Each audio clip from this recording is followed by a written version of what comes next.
What is a Gantt chart? Gantt charts are commonly used by project management teams to understand the current status and plan the future activities of the project. But, do you know the origins of Gantt charts? A Polish engineer, Karol Adamiecki, devised the Gantt chart in 1896 and named it the harmonogram. An American project management consultant, Henry Gantt, created his own version 15 years after Karol Adamiecki. In the past, Gantt charts were only showing a list of activities and the start and end dates.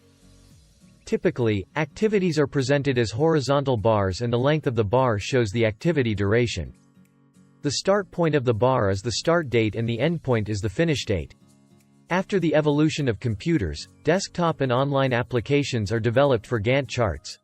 Today, professionals from various industries use Gantt charts for project management and control. Software tools like Primavera P6 and Microsoft Project involve advanced versions of Gantt charts. By using a Gantt chart, you can easily see project activities, start and end date of activities, duration of activities and the project. Who uses Gantt charts? Almost everyone working in the field of project management and control use Gantt charts to schedule project tasks. Individuals can also use Gantt charts to plan and visualize their tasks. Project managers, general managers, project team members, operations managers, scheduling managers, procurement managers, production managers often use Gantt charts. How to create effective Gantt charts. 1. Make an activity list at an appropriate level of detail.